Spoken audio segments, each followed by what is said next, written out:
الحمدللہ رب العالمین والصلاة والسلام علی سید الانبیاء والمرسلین وعلی آلہ واصحابہ اجمعین الی یوم الدین۔ الحمدللہ آج 14 اگست 2022 کو بمطابق 15 محرم الحرام 1444 ہجری سنڈے کے دن ہمارا یہ پبلک سیشن نمبر 55 انشاءاللہ منعقد ہونے جا رہا ہے۔ آج چونکہ یوم آزادی ہے تو اس حوالے سے میں کچھ تھوڑی بہت گفتگو شروع میں کر دوں ایک کرنٹ افیئر کے طور پر۔ آج الحمدللہ پاکستان کا 75 نمبر اینیورسری ہے آزادی کی۔ ویسے تو یوم آزادی آج 76 ہے لیکن سال جو ہیں وہ 75 ہوئے ہیں، کیونکہ 1947 والا جو 14 اگست تھا اگر اسے گنے تو 76 بنتے ہیں، سال 75 ہوئے ہیں۔ اسی کو ہم ڈائمنڈ جوبلی بھی کہتے ہیں۔ اس موقع کے اوپر بالخصوص پاکستانی قوم جو پاکستان میں ہے یا باہر کے ملکوں میں محنت مزدوری کرنے کے لیے گئے ہیں ان کو، اور بالعموم ہم پوری امت مسلمہ کو مبارکباد پیش کرتے ہیں، اور سب سے یہ ریکویسٹ کریں گے کہ اللہ کے حضور اس نعمت کا شکر ادا کریں۔ دیکھ لیں آپ ہمارے پڑوسی ملک انڈیا کے اندر مسلمانوں پہ کیا ظلم ہو رہا ہے۔ پہلے وہ ظلم صرف آکوپائڈ کشمیر تک تھا، لیکن اب تو جب سے یہ بدماش مودی حکومت آئی ہے اس کے بعد سے تو پورے ملک کے اندر مسلمانوں کا جینا دوبر کر دیا انہوں نے۔ اس کے علاوہ بھی جو آزادی ہمیں یہاں پہ حاصل ہے، خصوصاً مذہبی آزادی، یہ الگ بات ہے کہ مولویوں کا طبقہ یہاں پہ کافی مضبوط تھا، اس کی وجہ سے وہ اختلاف رائے برداشت نہیں کرتے تھے، لیکن اب کافی حد تک ان سب کا سافٹ ویئر اپڈیٹ ہو چکا ہے الحمدللہ۔ ان تمام کمزوریوں کے باوجود پاکستان کی صورتحال at least freedom of expression کے پوائنٹ آف ویو سے، دین کی تبلیغ کے اعتبار سے دنیا میں سب سے سازگار جگہ مسلمان ملکوں میں یہی ہے۔ غیر مسلم ملکوں میں تو آپ کو پتہ ہے ویسے ہی بڑی آزادی ہے، یہاں بھی کسی کی جان کو خطرہ ہوتا ہے تو یورپ اور امریکہ میں جا کے پناہ لیتے ہیں، پھر وہاں جا کر وہ کس منہ سے انہیں یہ کہیں گے کہ اسلام میں آ جاؤ اور اسلام امن کا دین ہے؟ وہ کہیں گے تو اپنی جان بچانے کے لیے ہمارے پاس آیا ہوا ہے، ہماری جان کو بھی ونریبل کرنا ہے تو نے۔ البتہ جتنے مسلمان ملک ہیں ان میں سب سے زیادہ اگر کوئی مذہبی آزادی ہے نا کسی ملک کے اندر تو پاکستان ہے، ورنہ آپ سعودیہ کے اندر، ایران کے اندر جو مذہبی قسم کے بھی ملک ہیں ان کے اندر بھی آپ ایک خاص ریڈ لائن کو کراس نہیں کر سکتے، اور وہ ریڈ لائن بھی ان کی خود ساختہ بنائی ہوئی ہے، چاہے وہ قرآن و سنت میں بھی لکھا ہوا ہو۔ خصوصاً ہمارا یہ پلیٹ فارم جس طرح کی باتیں کر رہا ہے یہ تو نہ سنیوں کو ہضم ہوتی ہیں نہ شیعہ کو ہضم ہوتی ہیں۔ جس کے مفاد کے اوپر زر پڑتی ہے وہ کہتا ہے جی انجینئر صاحب جو ہے وہ بڑی زیادتی کر رہے ہیں ہمارے ساتھ۔ یہ کوئی نہیں کہتا کہ یہ جو کچھ کہہ رہا ہے یہ بالکل ٹھیک کہہ رہا ہے، لکھا یہ ہوا ہے، لیکن چونکہ ہمیں اس سے تکلیف ہوتی ہے اس لیے یہ انتشار ہے۔ تو وہی بات ہے کہ اگر اس کی وجہ سے انتشار ہو رہا ہے یا یہ گند کو ہائی لائٹ کرتا ہے تو یہ سارا گند تو آپ کے بزرگوں کا ڈالا ہوا ہے، ہم تو صاف کر رہے ہیں۔ تو صفائی کرتے وقت تعفن تو اٹھے گا، اس کی بدبو تو آئے گی، لیکن انشاءاللہ ایک دفعہ صفائی ہو جائے گی تو پھر آئندہ کے لیے انشاءاللہ سکون ہو جائے گا۔ تو اللہ کے حضور سب کے سب لوگ شکر ادا کریں اس موقع کے اوپر آج کے دن کے اعتبار سے۔ دوسرے نمبر پہ میں خصوصاً جو حکمران ہیں ان کی ذمہ داری ہے کہ وہ اپنی جو مخالف جماعتیں ہیں ان کو ساتھ ملا کر، جس طرح انہوں نے بڑی محنت سے یہ ایک حکومت بنا لی ہے، تو ابھی بھی جو اپوزیشن کے اندر جماعتیں بیٹھی ہیں انہیں بھی ساتھ ملائیں اور دو کام کریں جو میں اکثر کہتا ہوں، ایک چارٹر آف ڈیموکریسی اور دوسرا چارٹر آف اکانومی لکھ لیں، میثاق جمہوریت اور میثاق معیشت۔ اس کا فائدہ یہ ہوگا کہ آئندہ سے کوئی انفیئر مینز کے ذریعے دوسرے کی حکومت نہیں گرائے گا۔ جس طریقے سے آپ کو پتا ہے 2017 میں ایک حکومت گری اور پھر ابھی عمران خان صاحب کی حکومت کو بھی گرایا گیا، یہ حرکتیں نہیں ہوں گی۔ پھر وہ کہتے ہیں آئینی طریقہ ہے. وہ ہمیں پتہ ہے کہ کتے کو حلال کرنا جس طرح مولویوں کو آتا ہے, اسی طریقے سے آئین کے اندر کوئی شک تلاش کر کے اور حکومت کو الٹنا, یہ ہمارے پولیٹیشنز کو آتا ہے. ان کو پتہ ہوتا ہے کہ جو کچھ یہ کر رہے ہیں. تو یہ فائدہ ہوگا کہ اس طرح کسی کی ٹانگیں نہیں کھینچی جائیں گی. دوسرا, اگر معیشت کا چارٹر لکھا گیا, پھر کوئی حکومت یہ نہیں کہے گی کہ یہ تو پچھلی حکومت نے معاہدے کیے ہوئے تھے, ہمیں تو ملک ملے ہی دیوالیہ, ہم ہوتے تو اچھی ٹرمز پہ کرتے. جس طرح بھی یہ آج کی حکومت کہہ رہی ہے جی آئی ایم ایف کے ساتھ معاہدہ عمران خان صاحب نے کیا تھا. اب اگر اس وقت عمران خان صاحب, اس وقت کے اپوزیشن لیڈر شہباز شریف صاحب جو آج کل پرائم منسٹر ہیں, ان کی بات مان لیتے, جو انہوں نے قومی اسمبلی میں تقریر کرتے ہوئے کہا تھا کہ ٹھیک ہے ہم ویسے اختلافات اپنی جگہ, ہمیں میثاق جو معیشت ہے یہ لکھ لینا چاہیے, تو پھر یہ بھی ان کو کسی صورت گلا نہ کر سکتے. چلیں اب بھی میں رات کو دونوں پرائم منسٹرز کی تقاریر سن رہا تھا, جو موجودہ پرائم منسٹر ہیں پی ٹی وی والے اور جو دوسرے پرائم منسٹر ہیں سوشل میڈیا والے, یعنی شہباز شریف اور عمران خان صاحب. تو ایک ویسے میرے دماغ میں خیال آیا کہ کیا ہی اچھا ہوتا کہ یہ ایک جگہ پہ بیٹھ کے دونوں اپنی اپنی باتیں کر رہے ہوتے, بجائے ایک دوسرے کے خلاف کر رہے ہوتے, لیکن ایک فورم پہ بیٹھے ہوتے, اپنا اپنا موقف عوام کے سامنے رکھتے. آپ امریکہ میں دیکھیں کتنے سخت قسم کے انتخاب میں جو حریف ہیں وہ سامنے آتے ہیں, لیکن جب الیکشن کے رزلٹ آتے ہیں وہ ایک دوسرے کو تسلیم کرتے ہیں بڑے اچھے طریقے سے. یہ ایک ٹرمپ کی مثال ہی تھوڑی سی عجیب ہے, ادروائز اوور آل امریکہ کی ہسٹری میں آپ کو کوئی اس قسم کی چیزیں, لیکن وہاں بھی ایسا نہیں ہوا کہ انہوں نے کوئی حکومت الٹ دی ہو. جس دن ٹرمپ نے حلف اٹھایا تھا پورے امریکہ کے اندر آپ کو پتا ہے احتجاج ہو رہے تھے, لیکن یہ نہیں ہوا کہ اس کی حکومت ختم ہو گئی ہے, جمہوریت کو کوئی خطرہ نہیں ہوا. اور جس دن جو بائیڈن نے حلف اٹھایا ہے, ٹرمپ کے ماننے والے جو لوگ تھے وہ احتجاج کر رہے تھے, لیکن اس سے حکومت نہیں گری. حکومتیں ایسے گرنی بھی نہیں چاہیے. تو یہ چارٹر آف ڈیموکریسی اور چارٹر آف اکانومی لکھ لی جائے تو پاکستان کے 90% مسائل حل ہو جائیں گے.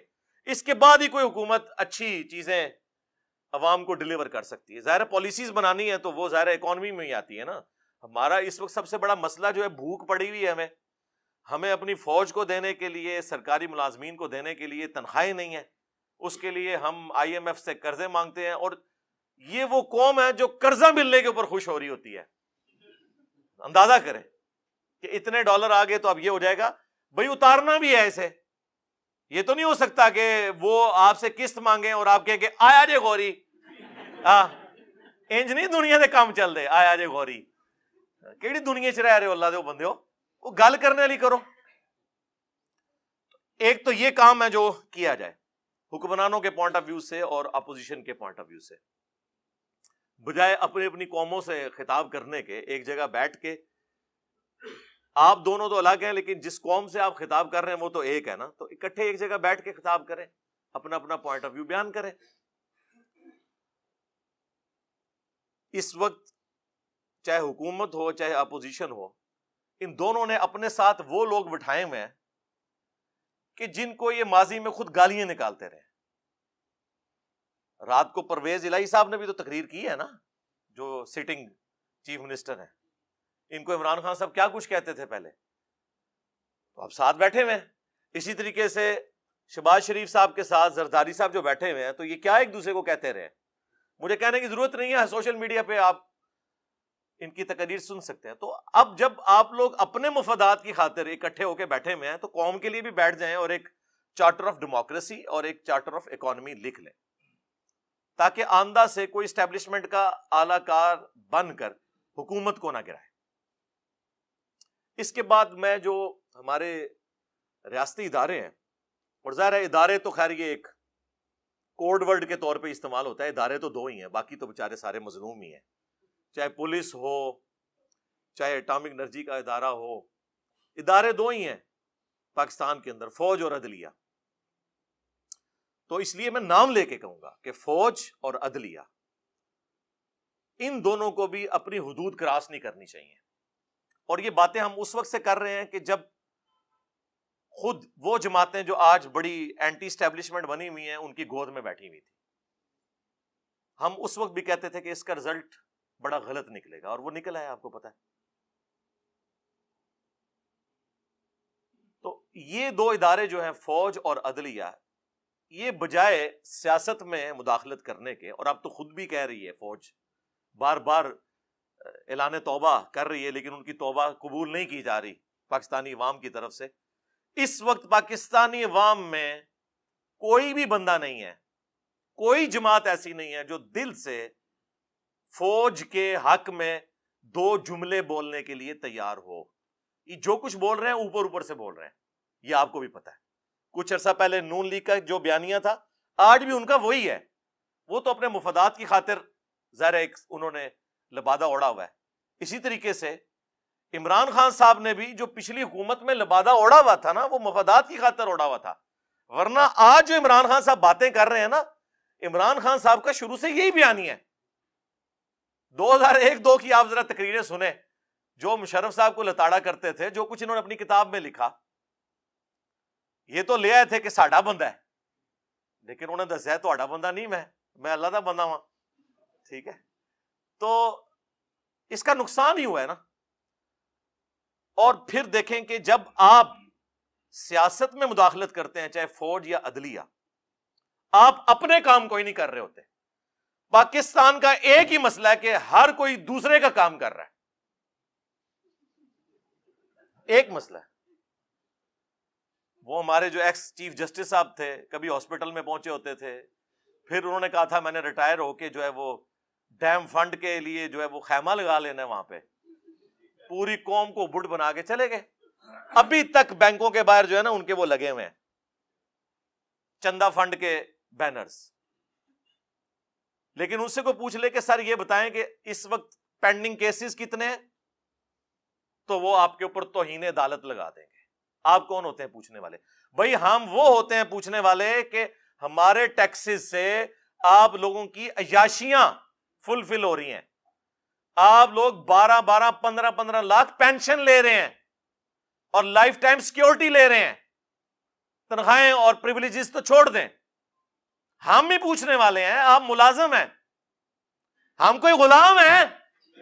ہاں آپ غلام ہیں پاکستانی عوام کے. میں سرکاری ملازمت الحمدللہ 19 گریڈ میں نے ریٹائرمنٹ لی ہے. میں آج بھی کہتا ہوں ہم پاکستانی عوام کے غلام ہیں. بلکہ میرے آفس میں جب کوئی کہتا تھا نا ملک و قوم کی خدمت کریں، میں نے کہا یہ کون سا یار تماشا لگایا ہوا ہے ملک و قوم کی خدمت؟ جی اٹامک انرجی والے ملک و قوم کی خدمت کر رہے ہیں، مفت کر رہے ہو، تنخواہیں لے رہے ہو، گاڑیاں لی ہوئی ہیں، ہاؤس رینٹ لے رہے ہو، لائف ٹائم پینشن لوگے. یہ کون سی ملک و قوم کی خدمت ہو رہی ہے؟ یہ اسی طرح کی خدمت ہے جس طرح علماء کہہ رہے ہیں ہم دین کا کام کر رہے ہیں. چندوں پہ خدمت کون سی ہے؟ تنخواہ لے رہے ہو، یہ کون سی بات ہوئی؟ تو یہ اپنے کام نہیں کرتے. جس طرح عدلیہ کی پالیٹکس میں انوالومنٹ کی وجہ سے پاکستان میں کروڑوں لوگ افیکٹنگ ہیں، کیسز کے فیصلے نہیں ہو رہے، بندے مر جاتے ہیں جیل میں، بعد میں 22 سال بعد پتہ چلتا ہے بندہ بے قصور تھا. دادا کیس کرتا ہے اور پوتا اس گھر میں شفٹ ہوتا ہے، اور بعض اوقات وہ بھی نہیں ہوتا. میرے اپنے کچھ کیسز پینڈنگ پڑے ہوئے کئی سالوں سے بڑی عدالتوں کے اندر، چھوٹی تو چھوڑ دیں آپ.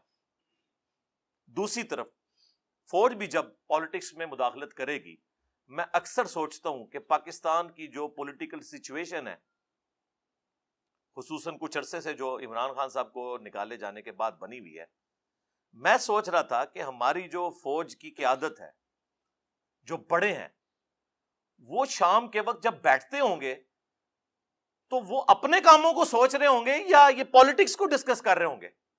آپ کا کیا خیال ہے؟ ویسے بتائیں مجھے.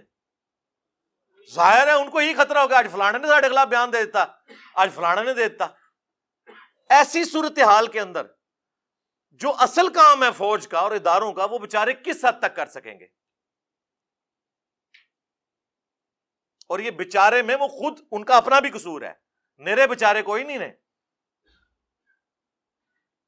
تو اس وقت دل سے کوئی جماعت بھی ان کے لیے ایک جملہ ہمدردی کا بولنے کے لیے تیار نہیں ہے، الٹا خلاف کمپین چلا رہے ہیں. یہ بھی جو کچھ آپ کو پتا ہے وہ ہیلی کاپٹر میں کچھ فوجی شہید ہوئے اور کس طرح پھر کمپین سوشل میڈیا کے اوپر چلی. اور یہ تو وہ ہے جو آپ کو نظر آ رہی ہے. آپ لوگوں سے پوچھیں, آپ ہوٹلوں پہ جا کے ٹیبل ٹاک کریں, آپ کو اندازہ ہوگا کہ میں نے تو اپنی زندگی کے اندر کبھی بھی اداروں کے لیے وہ نفرت نہیں دیکھی ہے جو اس وقت ہے. ایک پی ٹی آئی بچی ہوئی تھی نا جو دفاع کر رہی تھی, آج سب سے زیادہ ان کی زبانیں کھلی ہوئی ہیں فوج کے خلاف. رہ گئی نون لیگ, پیپلز پارٹی, JUIF. وہ اگر کوئی جملہ بولیں گے بھی تو بس جنہوں کہنے ہیں گونگلواں تو مٹی چاڑنے آستے ہیں, اندر سے وہ بھی خوش ہیں کہ ٹھیک ہو رہے ہیں نا. ہاں, تو یہ ہے ملکوں کی تباہی کا آغاز کہ جب پاکستان کے ادارے پاکستان کی عوام کی نظر میں بے عزت ہو جائیں, بے توقیر ہو جائیں. آپ لوگ سمجھ رہے ہو شاید کسی کو وسوسہ آ جائے کہ ہم کوئی ان کے ایجنڈے کے اوپر بات کر رہے ہیں. نہیں میرے بھائی, ان کے ایجنڈے پہ بات کر رہے ہوں تو ہم مجرم عوام کو قرار دیں. ہم تو کہہ رہے ہیں یہ آپ کی ہوئی آگے آئی ہیں, عوام مجرم نہیں ہے. ہمیشہ بڑے اور لیڈرز مجرم ہوتے ہیں جس طرف عوام جاتی ہے. ان کی پالیسیز کا رزلٹ یہ نکلتا ہے. جس طرح ہم نے نان اسٹیٹ ایکٹر پال کے جو کچھ نکالا رزلٹ, FATF کی تلوار لٹکی, ٹھیک ہے جی, پھر جو کل تک ڈان لیگز تھی وہ پاکستان کی پالیسی بن گئی. تو سمجھ آئی نا کھا کے کہ ہاں یار یہ کام نہیں ہونا چاہیے, صرف فوج کا کام ہے. پھر ضرب عضب بھی, رد الفساد بھی, یہ ساری چیزیں ہوئی. اور اب جو ہے وہ DGISPR کی آدھی پریس کانفرنس یہ ہوتی ہے کہ ہمارا سیاست سے کوئی تعلق نہیں, ہمارا سیاست سے کوئی تعلق نہیں. سرکار یہ روزانہ 100 دفعہ آپ تسبیح کھینچے نا, 100 دفعہ, ہاں, اور 100 سال تک کھینچتے رہے, پھر بھی اس قوم کو یقین نہیں آنا جب تک پریکٹیکلی آپ اس کو امپلیمنٹ کر کے نہیں بتائیں گے. یہ ذہن میں رکھیے گا. اس طرح نہیں, جب تک آپ کچھ کر کے نہیں دکھائیں گے. اور پھر آج تو سوشل میڈیا اتنا پاورفل ہے کہ کسی کی کوئی بات چھپی بھی نہیں رہ سکتی. آپ ذرا سی ہینکی پھینکی کریں گے, کوئی نہ کوئی کلپ گھومتا گھماتا آ جائے گا, اور پھر کوئی بڑا صحافی اٹھا کے اسے ٹویٹر پہ یا اپنے فیس بک پہ لگا دے گا, اور پھر وہ جناب اس طرح پھیل جائے گا. پھر آپ بے شک گرفتار کرتے ہیں. مجھے بتائیں گرفتاریوں سے کیا وہ جو باتیں لوگوں کے ذہنوں میں چلی گئی ہیں وہ نکل گئی ہیں؟ نہیں. تو یہ کون سا طریقہ ہے؟ اس کی بجائے نیریٹو بنائیں. فوجیں صرف ملک کی سرحدوں کی حفاظت کر سکتی ہیں. جس کو فوج کہہ رہی ہوتی ہے نظریاتی سرحدوں کی حفاظت, وہ فوج نہیں کر سکتی, وہ پولیٹیشنز نے کرنی ہوتی ہے, وہ مذہبی پیشواؤں نے کرنی ہوتی ہے جو اس ملک کے اندر موجود ہوتے ہیں. وہ کاؤنٹر نیریٹو دیتے ہیں. اور ان کا حال آپ دیکھ لیں کہ پہلے تو وہ ایک پیج کی بات کرتے تھے, وہ تو پیج ایسا پھٹا ہے کہ اب یہ پیج بالکل ہی الگ ہو گیا اور سنبھالا ہی نہیں جا رہا. اس اعتبار سے میں سمجھتا ہوں پاکستان اس وقت ڈسائسو مومنٹ سے میں ہے. یہاں ہم نے ڈیسائیڈ کرنا ہے کہ ہر ایک نے اپنا کام کرنا ہے.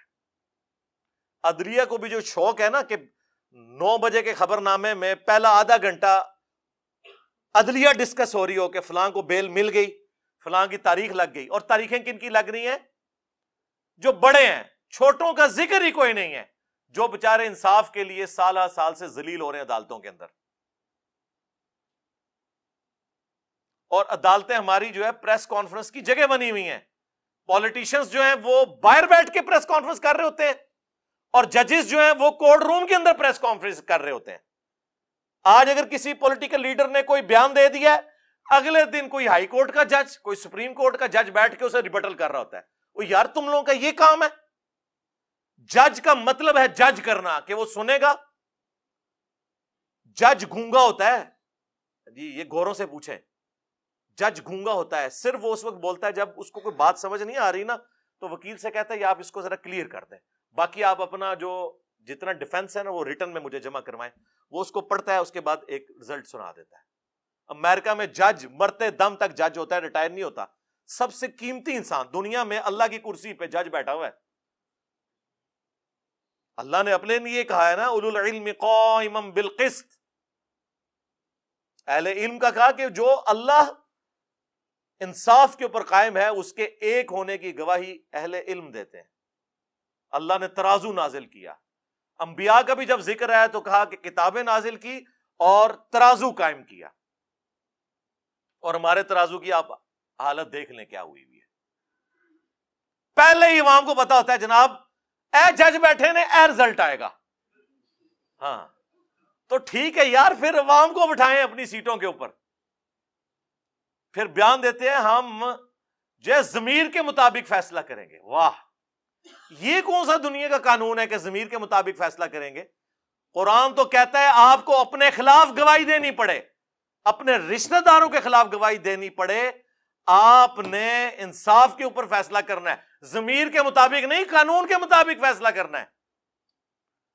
عوامی امنگوں کا مکمل خیال رکھا جائے گا, یعنی جتنے لوگ ہماری تصویریں لگا کے اس پہ جو زیادہ جوتیاں مارے گا نا اس کے حق میں فیصلہ کریں گے, کیونکہ ان سے ہمیں زیادہ ڈر لگتا ہے ٹرولنگ سے. یہ ہوتی ہیں عوامی امنگیں. میں چونکہ ایک ایسی پوسٹ کے اوپر بیٹھا ہوں کہ میرے لیے یہ سب کے سب لوگ اسٹوڈنٹ کی حیثیت سے ہیں, اس لیے میں ان سے اس لہجے میں گفتگو کر سکتا ہوں, اور پریکٹیکلی اسٹوڈنٹ ہیں بھی ہیں الحمدللہ. تو کوئی تو ہونا چاہیے نا جو بڑوں کے بھی کان کھینچے کہ یار آپ لوگ کیا کر رہے ہیں, کیونکہ صحافیوں کے اوپر تو پھر یہ مقدمات بنا دیتے ہیں, کبھی توہین عدالت, کبھی غدار وطن, کبھی کچھ. تو کم از کم جو نیوٹرل پلیٹ فارم سے ہیں, یہ نیوٹرل وہ والا نہیں, عمران خان صاحب والا نہیں, ان بائسڈ, جیسے اس لفظ کو بدنام کر دیا, ان بائسڈ کہنا چاہیے, غیر جانبدار. تو وہ لوگ کم از کم ان کو ہوش دلائیں کہ یار ہوش کے ناخن لیں. اور آخر میں جو پاکستان میں صاحب ثروت لوگ ہیں, امیر لوگ, ان سے میں ریکویسٹ کروں گا, اس وقت قوم کو اس بدحالی سے نکالنے میں آپ سب سے اہم کردار ادا کر سکتے ہیں. ہمارے جتنے بڑے بڑے پولیٹیشنز ہیں, پراپرٹی ڈیلرز ہیں, اور اس طریقے سے کاروباری لوگ ہیں جو اربوں ڈالرز کے مالک ہیں, کیا وہ ملک کو کنٹریبیوٹ نہیں کر سکتے؟ پھر اس کے اگینسٹ ایک آرگومنٹ آتا ہے کہ اگر وہ کہتے ہیں ہم نے ملک و قوم کے بیت المال میں کوئی پیسہ جمع کروایا تو پھر کوئی اور کھا جائے گا. ہم کب کہہ رہے ہیں کہ آپ پریزنٹ گورنمنٹ یا کسی بھی گورنمنٹ کے حوالے پیسہ کریں, آپ ملک کے اندر کاروبار جنریٹ کریں. دیکھیں, ایک شخص سے مجھے انتہائی شدید نوعیت کے اختلافات ہیں, ملک ریاض صاحب, بیریر ٹاؤن کے جو آنر ہیں, لیکن ایک بات ماننی پڑے گی, اس بندے کی وجہ سے پاکستان کے ملینز آف پیپل کے گھروں کے چولہے جل رہے ہیں. اس نے اسی ملک سے اکانومی کو چلا کے اتنا پیسہ جنریٹ کیا ہے. فاسٹ فوڈ میں آپ KFC, میکڈونلڈ, یہ آ کے یہاں پہ کمائی کر رہے ہیں نا. لوکل فاسٹ فوڈ تو آپ کا اس طرح کوئی کھڑا ہی نہیں ہو سکا. پراپرٹی کی فیلڈ میں بھی باہر کے لوگوں نے آگے کمائیاں کرنی تھی. اگر یہ بندہ نہ ہوتا, پھر اس کو دیکھا دیکھی ڈیفنس والوں نے اپنا DHAs لانچ کیے, آج ملک کی اکانومی انہی کی وجہ سے چل رہی ہے. انہوں نے بھی تو اسی ملک سے آپ کو سب کچھ جنریٹ کر کے بتایا, اور اس سے بڑھ کر باہر جو اوورسیز پاکستانی تھے انہیں اس بات پہ مجبور کیا کہ وہ اگر پاکستان نہیں بھی آتے تب بھی کم از کم پاکستان میں ایسی ہاؤسنگ سوسائٹیز موجود ہیں جہاں وہ اپنے مکان بنا سکتے ہیں, کبھی چھٹیاں گزارنے کے لیے آ سکتے ہیں.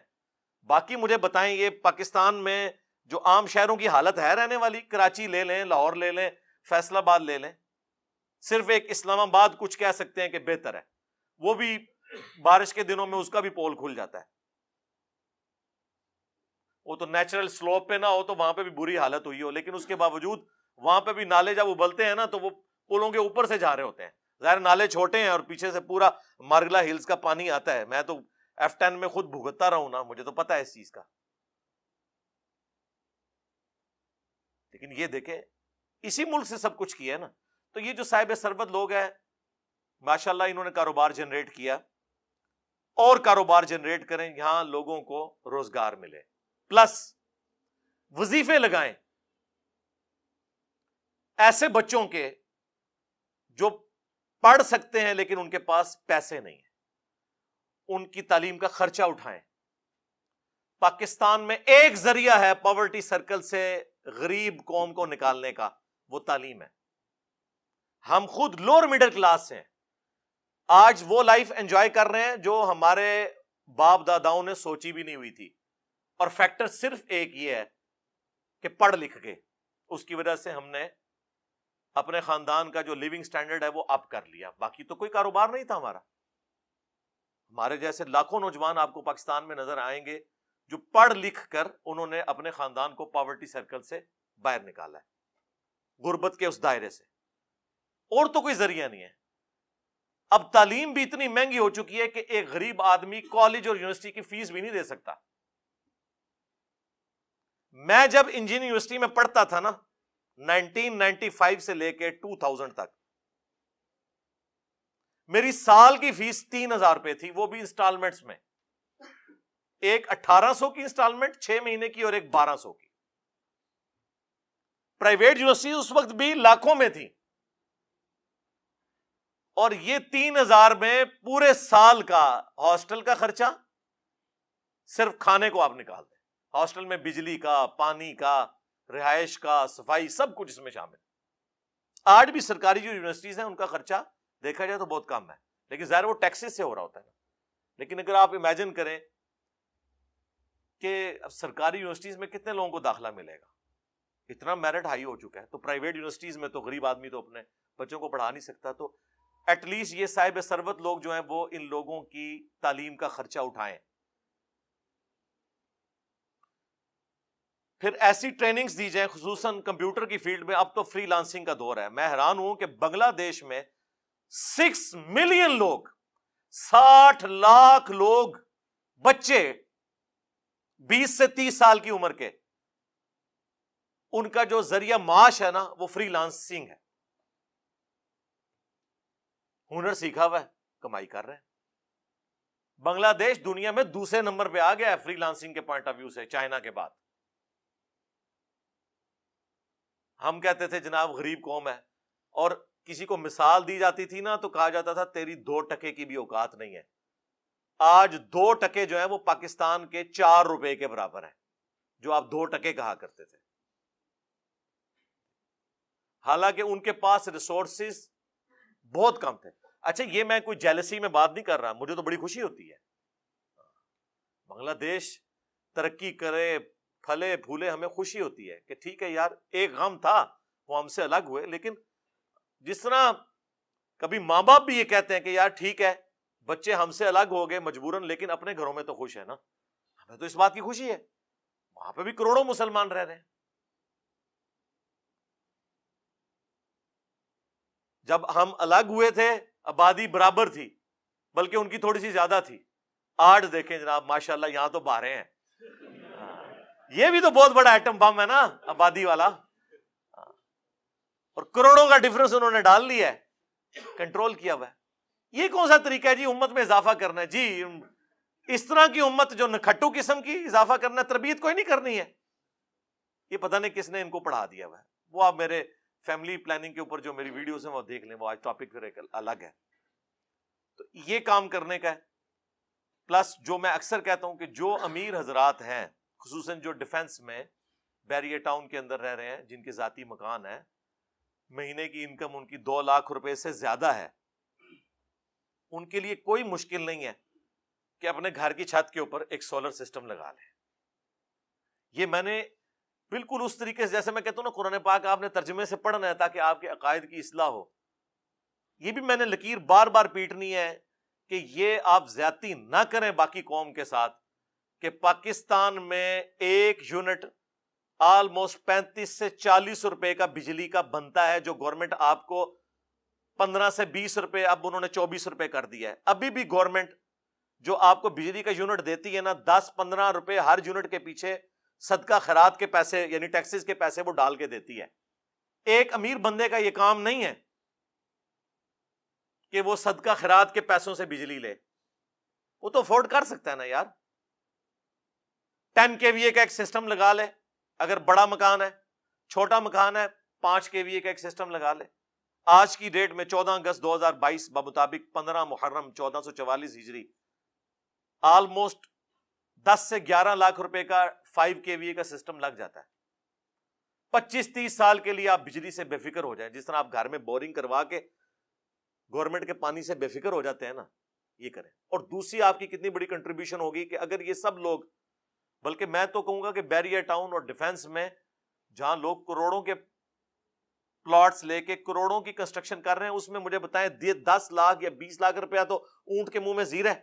ان کو تو آفیشلی یہ ڈکلیئر کرنا چاہیے کہ یہاں پہ مکان وہی بنائے گا جو اپنا سولر سسٹم اپنا انسٹال کرے اوپر. اور میرے بھائی جو 1.5-2 کروڑ روپے کا پلاٹ لے رہا ہے وہ 10 لاکھ روپے کا سسٹم نہیں لگا سکتا. جس کے پاس 50 لاکھ روپے کی گاڑی ہے جو چند سالوں کے لیے, اور یہ ایک پوری جنریشن کے لیے 25-30 سال کے لیے ایک سولر سسٹم نہیں وہ لگا سکتا. لیکن وہ لوکل نہیں لگانا آپ نے, جو کمپنیاں گورنمنٹ کی طرف سے ہیں جس میں ریورس میٹرنگ بھی پھر آپ کو الاؤ ہوتی ہے, جو اوریجنل والی پلیٹس ہیں.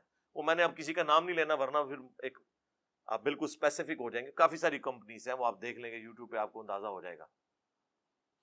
تو یہ کام اگر کر لیں تو اب یہ سب جو ہمارا امیر طبقہ اور زیادہ بجلی بھی یہ یوز کرتا ہے. آپ کو پتا ہے پاکستان میں 35 سے 40% لوڈ جو ہے وہ اے سیوں کا ہے جی. اگر اے سی بند کر دیے جائے نا پاکستان سے تو بجلی زیادہ ہے ہمارے پاس گرمیوں میں. مجھے بتائیں چھوٹی سی دکان میں بھی ایئر کنڈیشن لگا ہوا ہے تو ایٹ لیسٹ 1.5 سے 2,000 واٹ تو لیتا ہے ایک انورٹر بھی. وہ تو پھر چل چل کے تھوڑا جا کے پھر بھی 700-800 پہ تو آتا ہے وہ. جتنی سرکاری بلڈنگز ہیں ان کے اوپر سولر لگے ہوئے ہوں, نہ وابڈا سے ان کو بجلی دی جائے. جناب آپ یوٹیوب پہ جا کے دیکھیں جن ملکوں میں سورج اتنا نکلتا بھی نہیں, پاکستان تو آئیڈیل جگہ ہے سولر کے پوائنٹ آف ویو سے. باقی جو ونڈ انرجی ہے اس کے اعتبار سے تو صرف ہمارے کوسٹل ایریاز ہی ہیں, پورے ملک میں ونڈ انرجی تو اس طرح جنریٹ نہیں ہو سکتی. لیکن سولر پاکستان میں 330 دن سورج نکلتا ہے. یہ خوش نصیب ترین جگہوں میں سے ہے سولر کے اعتبار سے.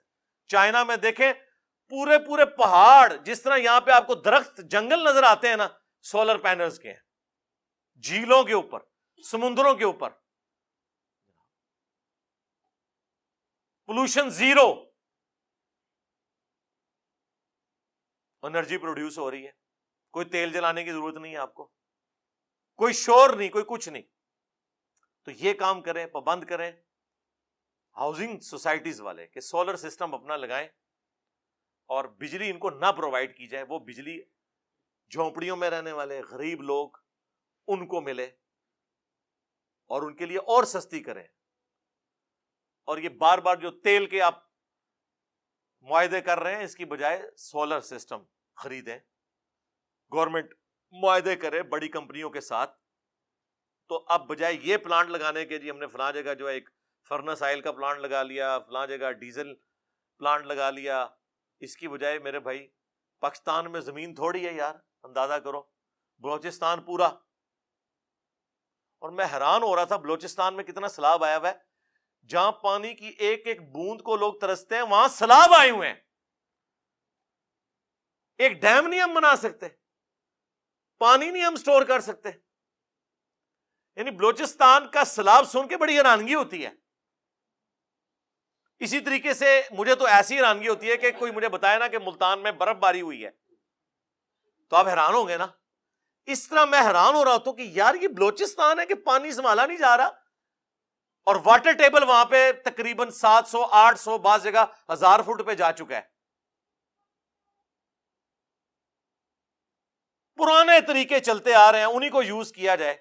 جو کنویں کھودے ہوئے یہ جتنے پانی ہیں ان کا رخ ان کنووں کی طرف کر دیں آپ تو زمین میں واٹر ٹیبل اوپر آ جائے گا. لوگوں نے پریکٹیکلی کر کے بتایا. ایک موسم کی بارشیں اگر آپ سٹور کر لیں نا, ایک علاقے کی, ایک گراؤنڈ کی, پورے علاقے کا واٹر ٹیبل اوپر آ جاتا ہے. جہاں سٹیڈیم بنے ہوئے ہیں بس اس کو ایک رخ دے دیں اور 2-4 جو کنویں ہیں ان تک پہنچا دیں, کنووں میں پانی ڈالیں, وہ نیچے خود بخود واٹر ٹیبل اوپر آ جائے گا. اسلام آباد میں آپ دیکھیں کئی جگہوں کے اوپر گرمیوں میں بالکل 300-400 فٹ پہ گیا ہوا تھا, جب بارشیں ہوئی ہیں وہ 70-80 فٹ پہ پانی آ گیا. اتنا پانی ہم ضائع کرتے ہیں. پھر جب انڈیا ہمارے خلاف مقدمہ کرتا ہے انٹرنیشنل عدالت میں جا کے تو ہم پھر چیختے ہیں کہ جناب وہ جو ہے نا جی ہمارے خلاف مقدمہ کر رہے ہیں، وہ کہتے ہیں یہ تو پانی استعمال نہیں کرتے تو یہ ضائع کرتے ہیں، ہم استعمال کریں گے. تو بجائے ان کا رونے کے کہ انہوں نے 22 ڈیم بنا لیے، ہم ڈیم بنائیں نا، ہم پانی سٹور کریں. اور بہت بڑے ڈیم بنانے کی ضرورت نہیں، چھوٹے چھوٹے بھی ڈیمز بنائے جائیں، پانی کم از کم سٹور تو کیا جائے، پینے کے لیے اویلیبل ہو. اب باتیں تو پھر آپ کو پتہ ہے ہم بھی کسی صحافی سے کم نہیں ہیں، ہاں بہت ساری باتیں کی جا سکتی ہیں، لیکن میں نے کوشش کی کہ تھوڑے سے وقت میں اپنا درد دل، چونکہ آج کا دن متقاضی تھا، 14 اگست کا دن تھا، تو میں 14 اگست کے حوالے سے کم از کم اس نیشن کے پوائنٹ آف ویو سے پاکستان کی جو حالت زار ہے جس کی وجہ سے ہم سب لوگ اب پریشان ہیں،